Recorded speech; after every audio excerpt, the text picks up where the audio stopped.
I'm to my side. I'm not locking this shoulder. My right leg looks completely different than my left leg. No space. So now I'm squeezing my knees together and I'm doing leg curls. And it's very important that my left foot is on the bottom and my right foot is on top. If I was switched here, boom, he has more space to come out. So you want to seal it off, seal that space off. So the basic concept of my guard, it all comes from this.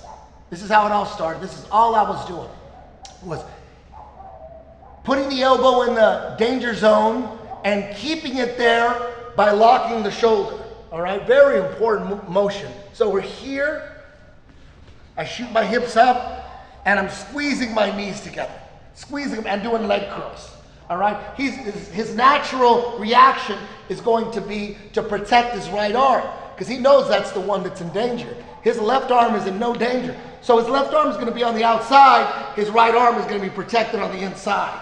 So from here, the number one goal is to get my deep left hook in, getting this in to his, getting the inside of my left elbow connected to the inside of his right elbow and reaching to my to my right hip with my left hand, as deep as possible, super deep.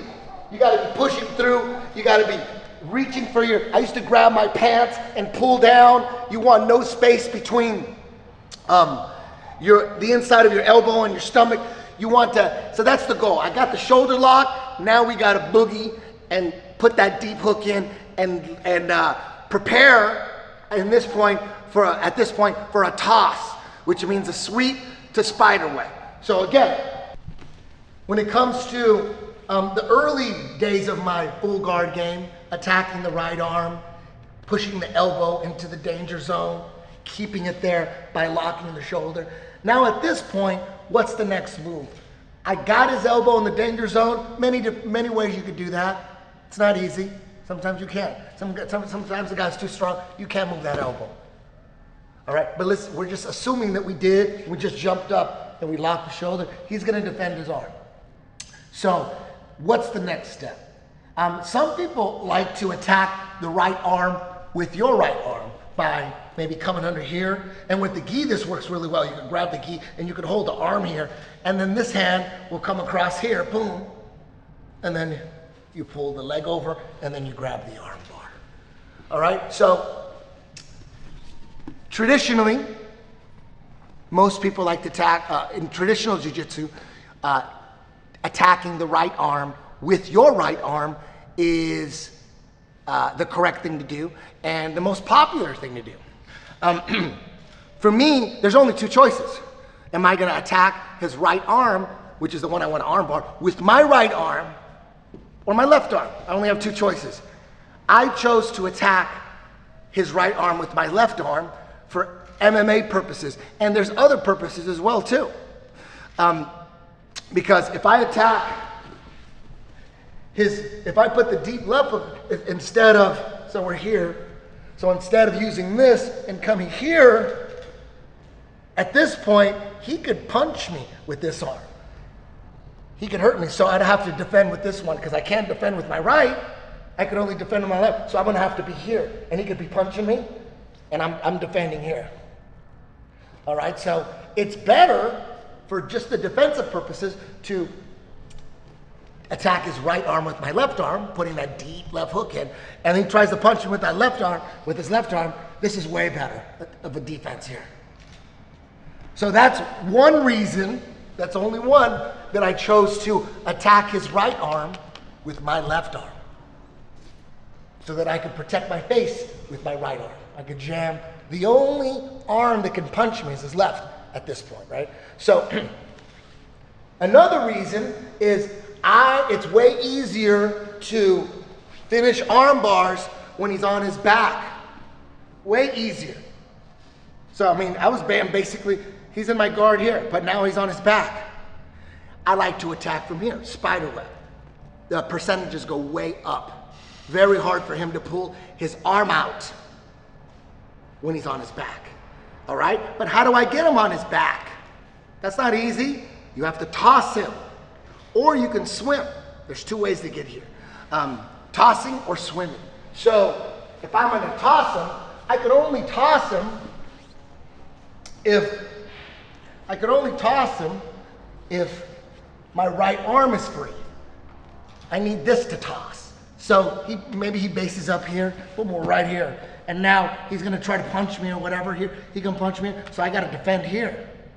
So we're here, I got a deep left hook in and I'm defending. And then I bring the left leg over here. And then when I'm ready to toss, I'm gonna quickly let go of this, C-cup his leg here, open up my legs and toss him. And now we're here. This is where we attack. So that's another reason I choose to attack his right arm with my left arm. Because I need my right arm to protect from punches, and I need my right arm to toss him. And once he's already tossed, he's on his back here.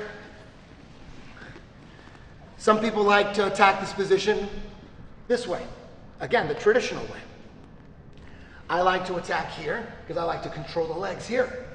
So the deep left hook doesn't change. Ronda Rousey, she'll land here once she sets up arm bars from the guard and then tosses or swims. She'll land here, but then she'll change here and start working for the arm bar the traditional way.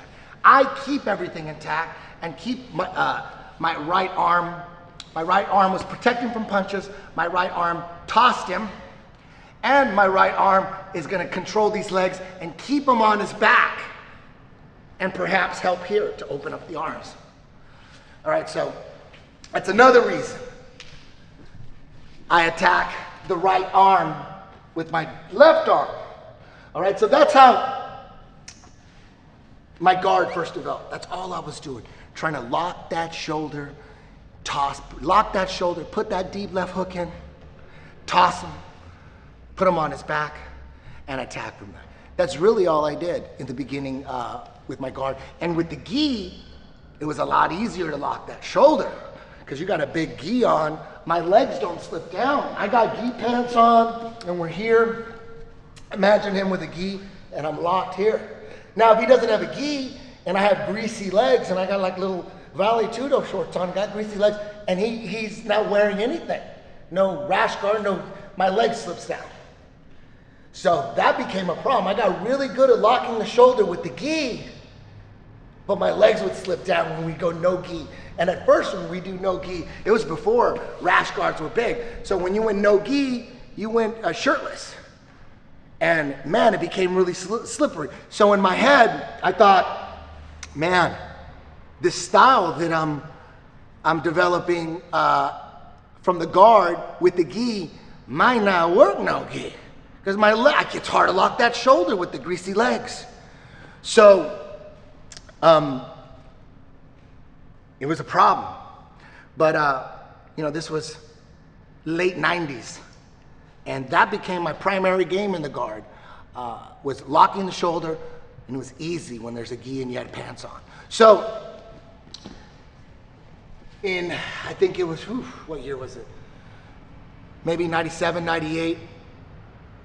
Renzo Gracie is fighting in Pride. It was Pride 1, and I saw him do this. He had someone in his guard, and he was holding like this.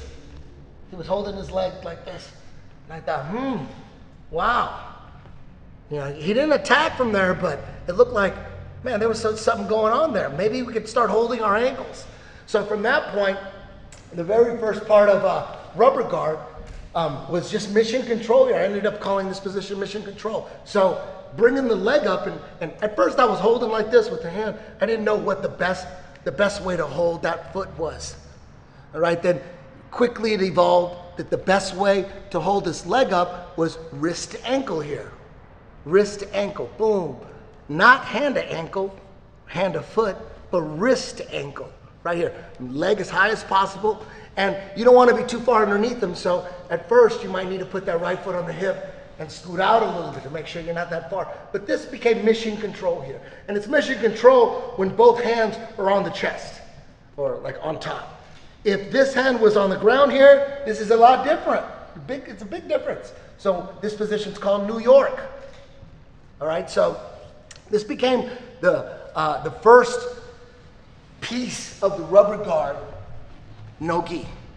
So I thought, okay, my legs aren't slipping down now when we play no gi because I'm actually holding it up with my ankle. And, but I really didn't have that many attacks because locking the shoulder still was hard to do, you know, while you're holding your ankle. So in a Grappler's Quest match back in like 99 or 2000, I did this by accident. I was here and I did this right here, this position here. And that just became something that I watched on video. I'm like, wow, I wonder if there's something there. And I was just doing this naturally in competition. And I didn't have anything from there, but I was just holding it. I thought, wow, there's another way to keep his posture broken. We're here, mission control. And then this became known as the meat hook, where I'm going over my ankle and into my armpit here. That became known as the meat hook. And then from that point, I decided to start setting up triangles from the meat hook. So the very base, the first rubber guard submission that I developed was the triangle off the meat hook position. It was the very first one. And people are still using it to this day.